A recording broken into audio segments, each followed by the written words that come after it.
দৃষ্টিকোণ থেকে কিছু কথা আমি বলবো।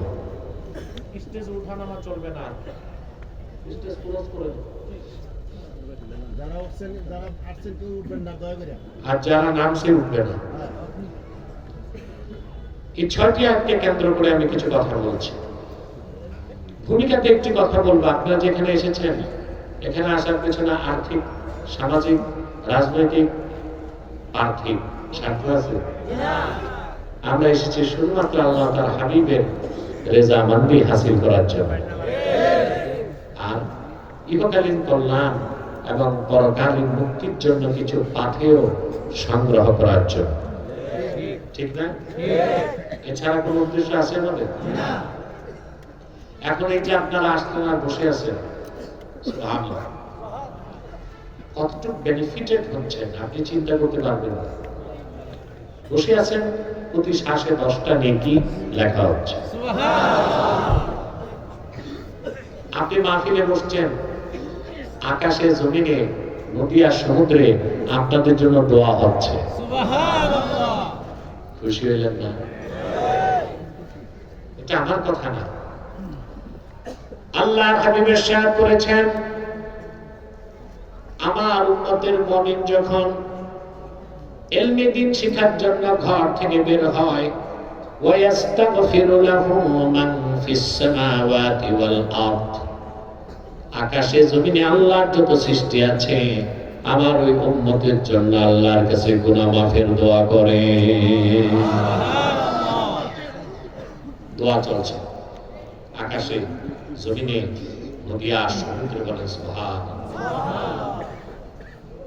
নদী আর সমুদ্রের কোটি কোটি মাছ আপনাদের জন্য দোয়া করছে, আল্লাহ তোমার হাবিবের এই উম্মতগুলোকে মাফ করে দাও যারা তোমার কোরআনকে ভালোবেসেছে। বলেন সুবহানাল্লাহ। 2, একটু পর আমরা সম্মিলিত মুনাজাত করব করব না? কথা বলে না, এককভাবে না সম্মিলিত?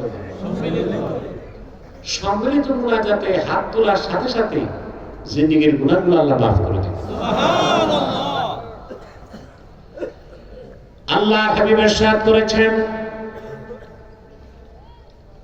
আমার কোন উম্মত যদি আল্লাহর কাছে দোয়া করে, বাকিরা যদি সম্মিলিত ভাবে আমিন আমিন বলে, আমার উম্মতের সম্মিলিত মুনাজাত আল্লাহ তাৎক্ষণিক কবুল করে নেবেন। আমরা যদি মুনাজাতে হাত তুলি আর যদি 2 ফোঁটা চোখের পানি ফেলে আল্লাহর কাছে আত্মসমর্পণ করতে পারি, তওবা হয়ে যাবে। শুধু সগীরা গুনাহ নয়, কবিরা গুনাহ আল্লাহ মাফ করে নিষ্পাপ বানায়া আল্লাহ রাব্বুল আলামিন তার ওলির খাতায় নাম তুলে দিতে পারে। খুশি আছে? বেজার শুধু শয়তান। বেজার কে? শয়তান বেজার, তার চেলাচামুন্ডারও বেজার। অবশ্য বর্তমানে শয়তানের চেলাচামুন্ডার সংখ্যা একটু কমছে। কমছে না? কমছে বলেই তো ওয়াজ মাহফিলে আপাতত আর কোনো বাধা দেওয়া হচ্ছে না। এতে বোঝা যায় শয়তানের চামুন্ডাদের সংখ্যা একটু কমছে। এখন শয়তানের একটা চেষ্টাই বাকি আছে, মুনাজাতের আগে উঠানো যায় কিনা। আমরা এক নিয়ত করে শয়তানের নাপাক গেলে একটা চপেটা ঘাত করবো, পারবো? বুঝে শুনে আমরা নিয়ত করছি, কিছুক্ষণ পরে আজকের মুনাজাত করে গুনাহ মাফ করে নিষ্পাপ বেহেশতি আল্লাহওয়ালা হয়ে বাড়ি যেতে চাই। কারা কারা হাত তুলে আল্লাহ তাআলাকে দেখা।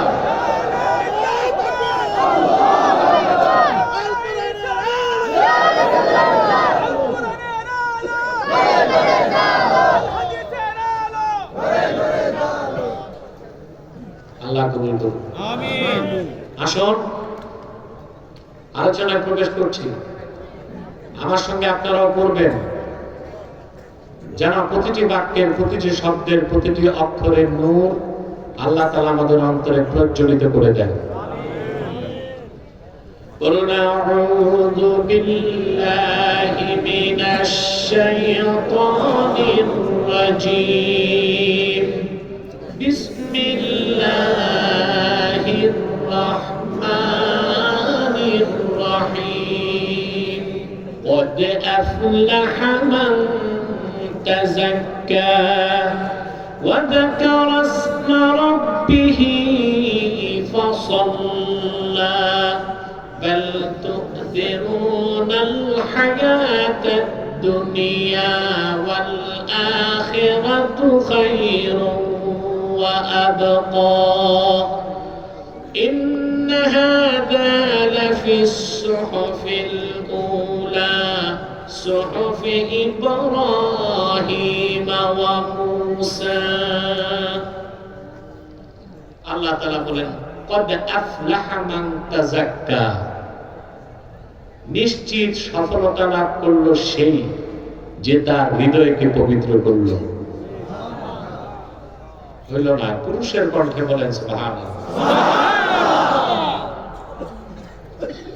ওয়া যাকারা ইসমা রাব্বিহ হৃদয় পবিত্র করলো আর তার রবের নামে জিকির করলো ফাসাল্লা নামাজ আদায় করলো আল্লাহ তাকে সার্টিফাইড করেছেন যে আমার এই বান্দাটা সফল হয়ে গেল সুবহানাল্লাহ আমরা সফলতা চাই চাই না মানুষ কেন প্রত্যেকটা মানুষ সফলতা চায় কৃষিজীবী কৃষিকাজে সফলতা চায় ব্যবসায়ী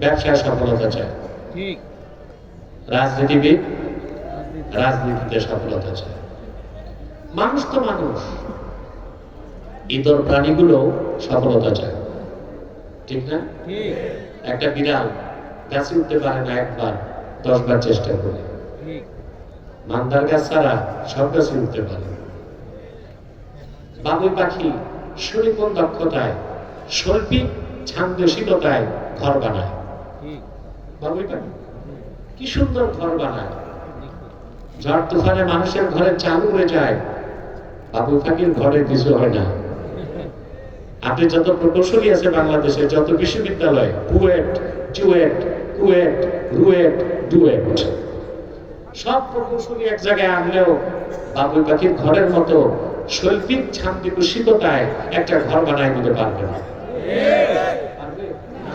এই কাজে সে সফল এই কাজে সে সফল একটি মৌমাছির দিকে তাকায় দেখেন বাহারি রঙের ফুল থেকে মধু সঞ্চয় করে সে মৌচাকের মধ্যে কত সুন্দর মধু জমায় দেয় দুনিয়ার সব কেমিস্ট রসায়নবিদকে এক জায়গায় আনলো ফ্যাক্টরিতে এক ফোঁটা মধু বানায় দিতে পারবে না ক্ষুদ্র মৌমাছি তার কাছে সফল তো মানুষের সহজাত প্রবৃত্তি সৃষ্টিগতভাবেই মানুষের ফিতরাত সে সফলতা চায় কিন্তু অধিক সংখ্যক মানুষ জানে না তার সফলতা কোন পথে সফলতা কোন মতে ঠিক কিনা সফলতার পথ আল্লাহ মানুষকে সৃষ্টি করেছেন সফলতার পথ দেখায় দিয়েছেন ঠিক না আল্লাহ রাব্বুল আলামিন বলেন ইন্না খালাকনাল ইনসানা মিন নুতফাতিন আমশাজ نبتليه فجعلناه سميعا بصيرا إنا هديناه السبيل إما شاكرا وإما كفورا الله رب العالمين বলেন আমি মানুষকে সৃষ্টি করেছি তার পিতার এবং তার মাতার বীর্যের মিশ্রণ থেকে মানুষটাকে আমি চক্ষুষ্মান করেছি দৃষ্টি দিয়েছি শ্রবণ শক্তি দিয়েছি ভালো মন্দ চিনার মতো ইন্দ্রিয় অনুভূতি দিয়েছি জ্ঞান দিয়েছি প্রজ্ঞা দিয়েছি আর তার হেদায়েতের পথটা দেখায় দিয়েছি ইচ্ছে করলে মানুষ আমার দেখানো হেদায়েতের পথ গ্রহণ করে কৃতজ্ঞ বান্দা হতে পারে আর ইচ্ছে করলে আমার দেখানো পথ বাদ দিয়ে সে না শুকরগুজার বান্দাও হতে পারে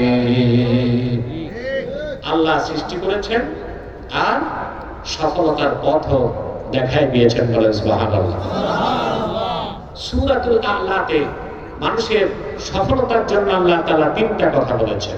কয়টি কথা? আল্লাহ রাব্বুল আলামিন বলেন, ক্বাদ আফলাহা মান তাযাক্কা ওয়া যাকারা ইসমা রাব্বিহি ফাসাল্লা।